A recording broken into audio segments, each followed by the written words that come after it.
Stage 3 is finally here, and I thought I'd do a few little power rankings. Now, it didn't go as planned, obviously. I was hoping that Monday was going to be when the replay viewer came out, and that obviously wasn't the case.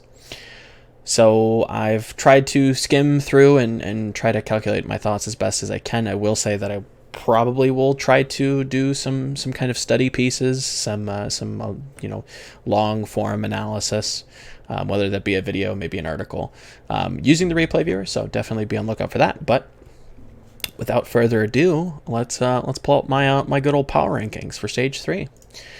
So this is going to be for the entire stage. I have taken the kind of feedback to heart and kind of rethought how I think about power rankings. In the past, I have apparently been using them more as projections than they are power rankings. So this is kind of how I think the stage 3, where we're at in terms of power right now after week 1.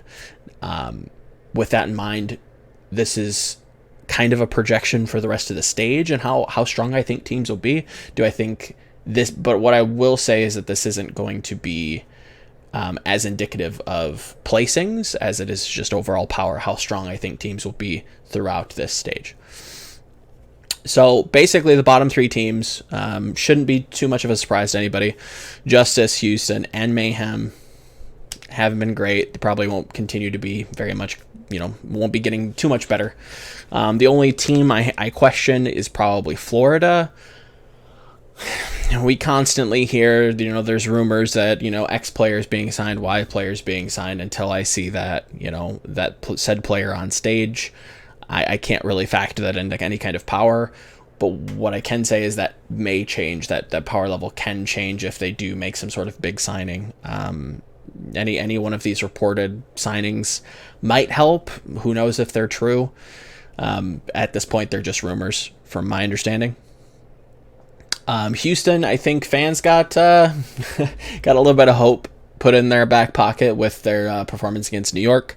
I think that speaks more towards New York's kind of stance change and their stylistic adaptation. They're trying to integrate SBB more into the roster. They're trying to add a little bit more Sombra. Mecca was sick.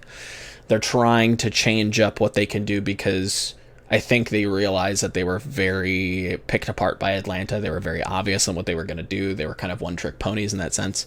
So they're adding a little bit more to their repertoire. Good on Houston for being able to take maps, but I don't think that moves them up too far for me. I need to see a little bit more from Houston to see them make any kind of major shifts in terms of power rankings.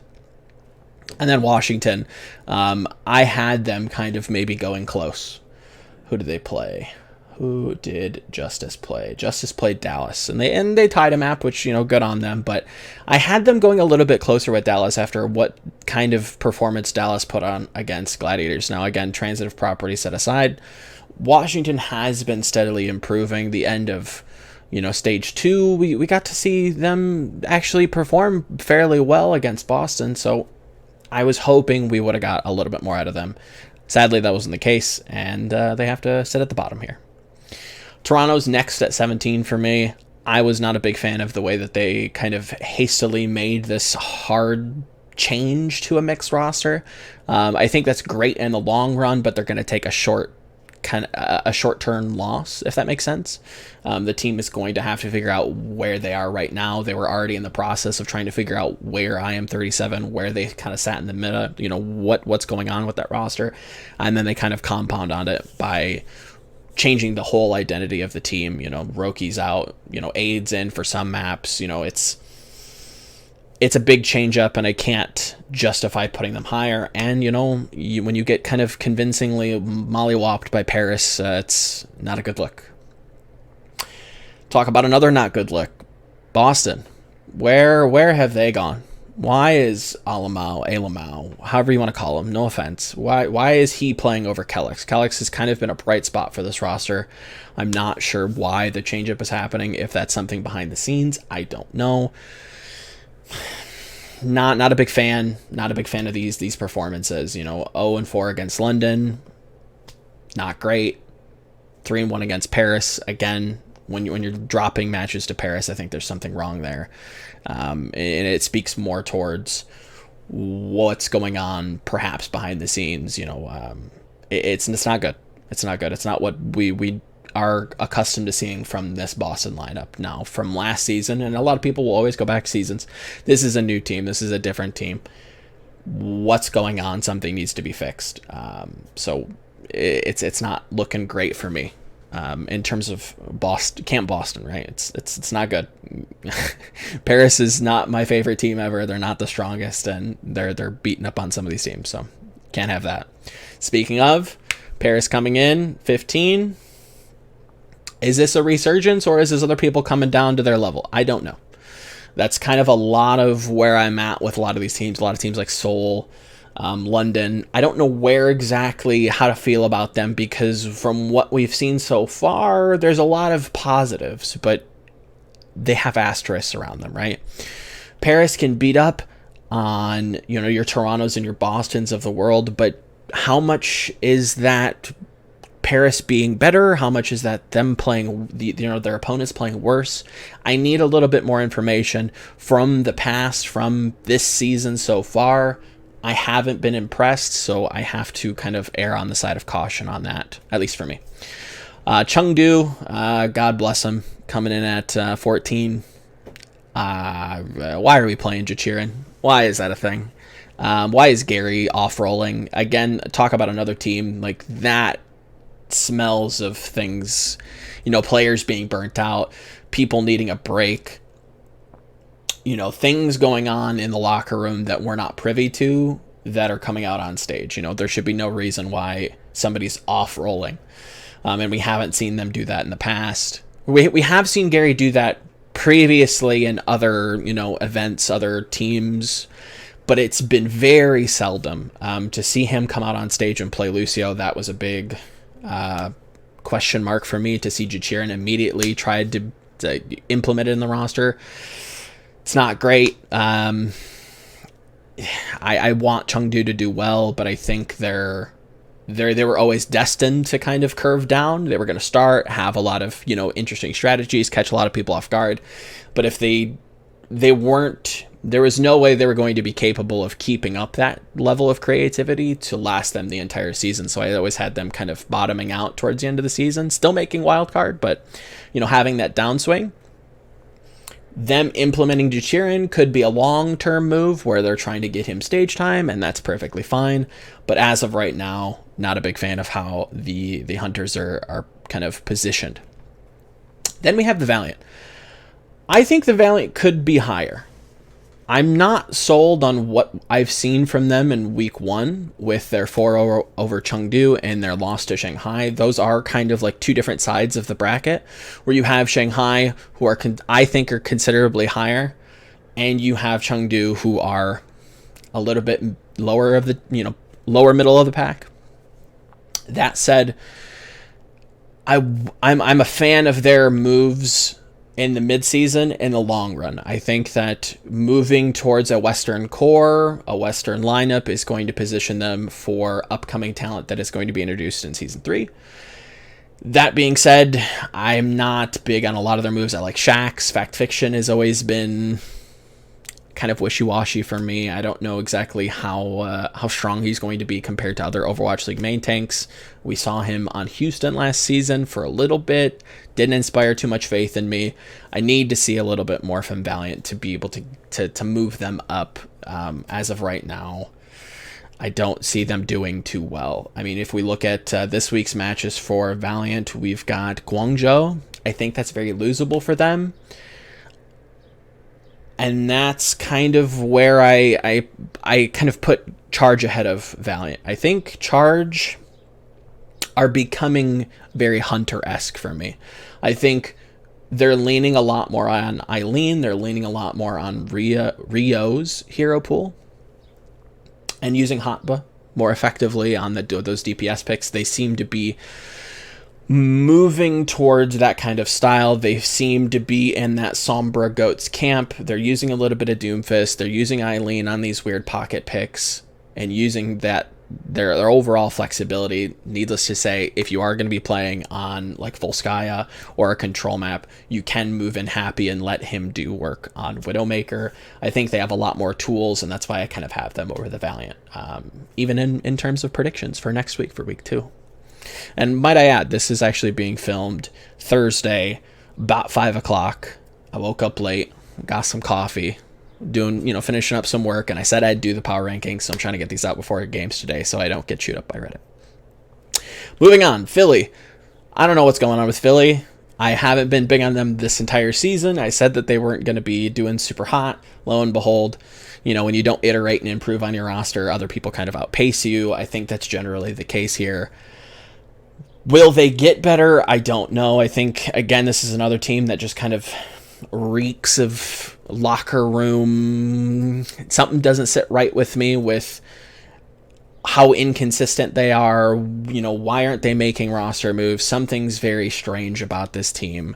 And it's not any kind of like mismanagement, but it's why are we so set on this set of these core players when we have Elk in the past sitting on the bench? Yes, Fraggy's on the bench. I don't think putting him in is the question or is the solution to the question, but what's going on? Why are they not playing Fraggy? Is there a reason for that? And again, I want to stress this. I don't think moving Fraggy into the starting role is the panacea. It's not the cure-all here. But they have other bench players that they could move up to kind of give a different look, could improve. Are there going to be massive changes towards the end of the season? I don't know. Where's my paintbrush? There's my paintbrush. What's going on with this team? They need to figure out their inconsistencies because they're only going to plummet. They're kind of on a nosedive for me. I wouldn't be surprised to see them. Let's look at predictions. Gladiators tomorrow. That's a loss for sure. And then they play Boston. They should beat Boston. Boston's not looking great. It's on Sunday. It's early. I don't know how to call that. I think that might actually be closer than people expect. So again, I think Philly might be moving down in terms of stage 4, and they need to get their stuff together because I think this wild card seeding is going to be important to them. I think they want to, I think they're going to want to play at home. Where are we? Dallas at 10. Now we're getting to those, just vanilla teams. There's nothing about Dallas that excites me. They're a little bit more consistent than Philly, and that's basically the only reason why I'm moving them up. I want to say I don't know exactly where to start. OGE, he looks good one week, and then the next week it's another consistency issue. There's another consistency question. OGE feels like a better Sato, but still has some of those same kind of problems. I think he has a massive potential, but this roster doesn't sit well with me. The whole RCK trade didn't make much sense to me. You bring him in, you're really excited about him, and then you let him go almost immediately. Not sure what's going on with Dallas. In terms of what they look like next week. Again, they play Chengdu. That's very doable, and then they play Vancouver. Best of luck to you. But they're very fundamentals driven. They don't have a ton of crazy strategies, which is perfectly fine. But I think they're going to need to develop something a little bit more different. Something that makes them stand out to either push them above. I think they can't just be that fundamentally sound team. I think that'll get you to the wild card, but that's not going to really win you a season if that's your goal. And if it's not, then I guess that's cool too. I don't like moving Spitfire above them. I have Spitfire at 9, and they could easily tank. London is London. Again, a lot of inconsistencies there. They have the star player potential, but this isn't the meta for star player potential. I think Prophet's very good. Gesture, still not entirely sold on. And there are times that they just make these very strange calls. Their support alts aren't there. Granted, Quartermain's in the roster now, seems to be seeing a lot more playtime over Nuss, which I think is almost marginally an upgrade, but I don't know how much calling either one of them brings over the other or what kind of stuff they call. how they lead the team, if that's even a thing. Hard to say. But I like them being a little bit more proactive. I still am not a big fan of just them consistency wise. I hate it's annoying that I have to say that for like this middle of the pack roster, or like this whoever sits at the middle of the pack, but it's a constant theme with a lot of these teams that, like, there are times that London goes in and looks really, really good, but then you can't really bet on them because you know that they could just throw the next game. So it's you can't move them too far up on that, right? That there's not a lot of merits there. I think that mechanics wise they should be able to brute force wins over Dallas and Philly, but in that same vein, I think you probably could see those three maybe move. I still think Philly's going down. I think Dallas is fine where they're at. I think there's room for Spitfire to be a little bit higher. They feel like they have more weapons, and that's why I have them at 9. Atlanta, I think people are sleeping on. From what I saw versus Shock, and from what I saw versus Vancouver, granted Vancouver, I have my own, gripes with them. They look better.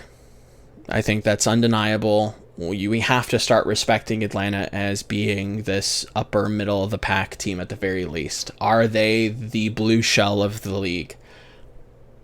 I don't know. We've seen 2 matches so far where they come out and they play up to their opponent. Beautiful. Are they going to be consistent with that? Today, we're actually going to see them play against Shanghai. I think that's probably Shanghai favored, but again, I think Atlanta has room to win this. I don't think it's too one-sided. I think this is almost like a 60-40 Shanghai. I think there's definitely room that Atlanta comes out. Baby Bay's been really integrating into this roster. That was my key. If you remember back talking about DeFran versus Baby Bay, I think people were sleeping on that move.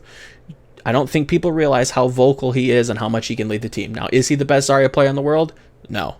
100%. But the team looks more cohesive. Again, the coaching staff has their style, and we might not necessarily always agree with it, but it transitions into wins, and you can't really fault them for that. And then on Saturday they play, by they I mean Atlanta. Atlanta plays Seoul Dynasty. I think there's room there too. I'm not entirely too sold on Seoul. I think they've postured themselves really well, but we'll get to them. I think there's room for that. I would say that's a little bit more Seoul favored, 65, 70%, somewhere in there. But Atlanta still got room. Atlanta's very good. I think they're climbing. They're definitely, I would keep an eye on them in terms of, dark horses to maybe even make a stage playoff. I'm not necessarily going to pay attention to their schedule because I don't want this to be a projection. But in terms of power from after week 1, which again, I want to make sure that I state that I was covering week 1 and then going into power rankings. I like what I see. And I think they could definitely move up. Shanghai, again, not the best GOATS team, but you don't need to be the best GOATS team to move up, right? I think what they're doing with Ding, the compositions that they're using on, hybrid maps and control and using these more DPS centric and playing towards their players, if that makes sense. I think more often than not, we always talk about playing towards the style, and the style can be a lot of different things. Your GOATs and, another team's GOATs could be very different, and that's a style, but what Shanghai does is they play to their players. They play towards Ding. They play towards, their DPS players. And they allow them to thrive. They allow them, they cut the diva. They put in, that old Kongdu Panthera comp all the way back in Korean Contender Season 2, I think. Season 2, Season 3, somewhere in there. They did really, really well by utilizing more Afara than other teams. And I think that's something that Shanghai is going to be kind of mimicking going forward, and that's why I have them moved up a little bit higher. They look very clean. Everything is upwards trajectory for them. Where am I? Shanghai at 7, Seoul 6. I like Seoul. I like where they're posturing. They could definitely move down though. This is kind of a vapid placing because they beat Florida. That should be a gimme. And then they beat Guangzhou again for a team of this caliber. That should be a gimme as well. I need to see Seoul tested to be able to move them higher. Originally, I had them above the Spark at 5 and the Spark at 6.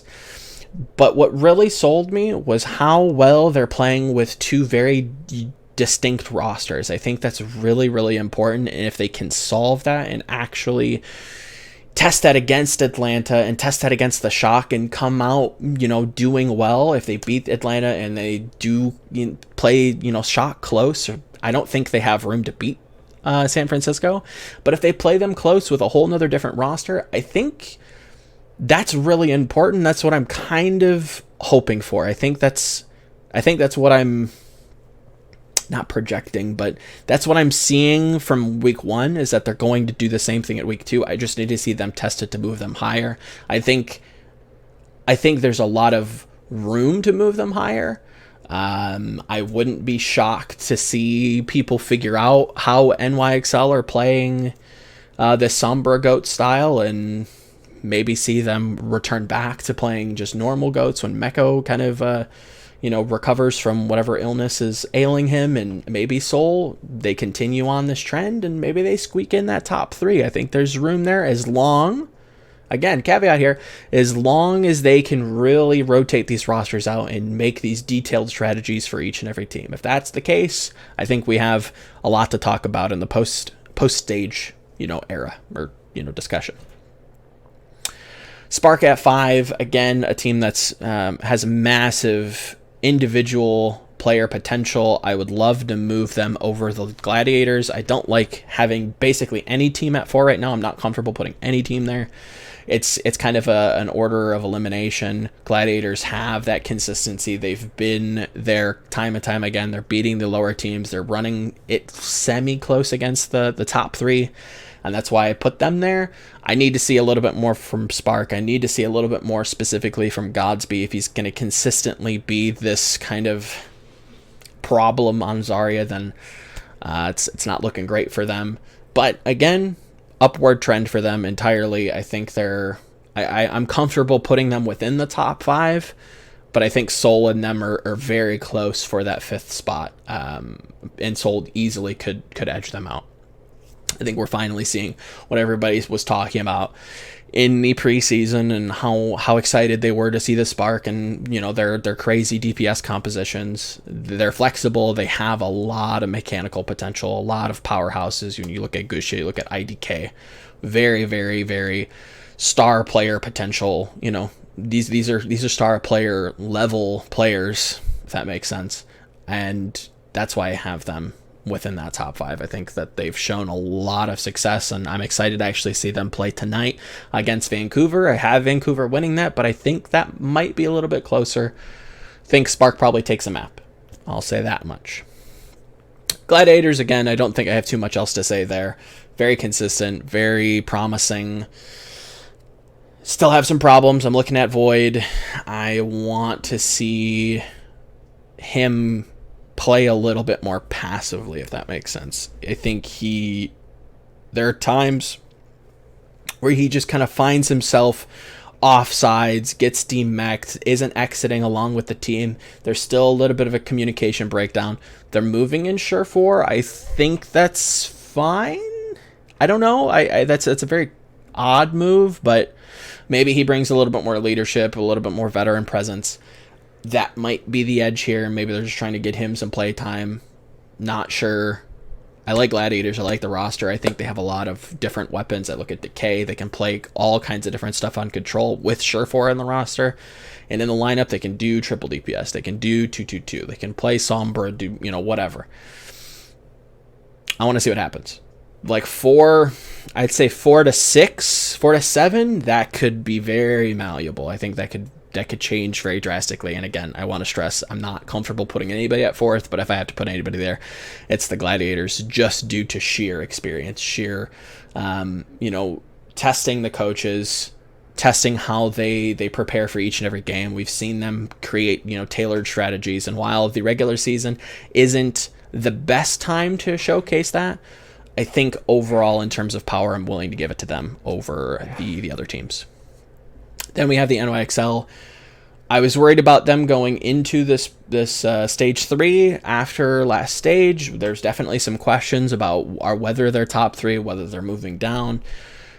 I give them the benefit of the doubt that they're moving away from a style that they have kind of been figured out on, if that makes sense. When we look at how dismantled they were in playoffs by the Gladiators, if I'm remembering that correctly, and by Atlanta twice in the regular season, they had some problems. Their solution to fix it was to move to Somber Goats, integrate SBB, who was, from my understanding, a very vocal member of the team. That should marry itself well to playing this. I think they're being a little rigid during week 1. I think they need to be able to swap that out, but apparently that's due to Meko being sick. I give them the benefit of the doubt in that sense that they're being adaptive. They're adding more to their repertoire, and they're going to have more going into wildcard, going into playoffs at the end of the season. I think that's really important. This stage, however, again, could see them fall. I don't see it just yet. You know, they're performing against London. That's expected, but how clean it was surprising. There again, was that London playing poorly? Was that NYXL playing up? We'll have to see. As of right now, I'm more comfortable putting them at third. I'm happy with them there. Shock. What happened against ATL? What's going on there? This is literally based on a map. Shock dropped an extra map to Atlanta. Vancouver did not. Vancouver dropped a map to Gladiators. Again, I think that's reasonable. I think that's perfectly fair. What's going on there? I think Vancouver should be fully aware in every match that if they slouch, they're going to drop maps. I think they're finally coming around to taking everybody as seriously as possible. I'm not saying they're sandbagging, but I think it's very obvious that they don't take map 4s. They don't take certain maps as seriously because of what compositions they're playing. They're a very loose team. They're a very morale driven. They're a very emotional team. When you go into, what was it? I think it was against Justice, and they're playing, you know, Genji on King's Row attack. Like, that's not something you do. That to you know, when you see Bumper charging people off maps and taking trades and playing very loose, and it screams kind of, and this isn't to kind of slight them, it's very like immature kind of, I can't stress it, just feels loose. I think after stage 2 and them losing, I think they really woke up and are being not forced to, but they're starting to take every team seriously, hopefully. Again, that could maybe change, but that's kind of the reason why I'm edging them out. I think those two are very close. Again, that 4th place spot, very close. This 1st and 2nd place slot, very, very close, very tight. I'm going to give this to Vancouver just for the simple fact of me speculating that I think they're being a little bit more mature with each of their matches and you know, very preparing a little bit more specifically for each and every matchup than just kind of resting on their laurels. We're really good, we can beat everybody, which is true, but you have to kind of stay hungry in that sense, right? Shock, in that same vein, I want to see where they're headed. Today they open Thursday against Houston. That should be an absolute bloodbath. And I think on Sunday they play Seoul. How do they look against Seoul? I'm interested to see how they start pairing off against some of these top middle of the pack teams, because if they're dropping and going to game 5 against Atlanta, I'm getting a little concerned, right? I need to see a stomp of Seoul to really solidify them at number 1 again. I need to see Vancouver consistently play way too loose, drop maps when they shouldn't. I need to see that hungry stage 2 Shock return to have them move back up. I didn't want to make this a long video. It turned out to be a long video. Hopefully that covered and explained my thoughts as best as I could in a short amount of time. Well, short, relatively. This could have been an hour-long video, but if you like the content, please stick around. Maybe stay a while, listen, maybe subscribe, check out some of the written stuff over at Volamel on Twitter. And I'll see you guys next week. Love you. Bye.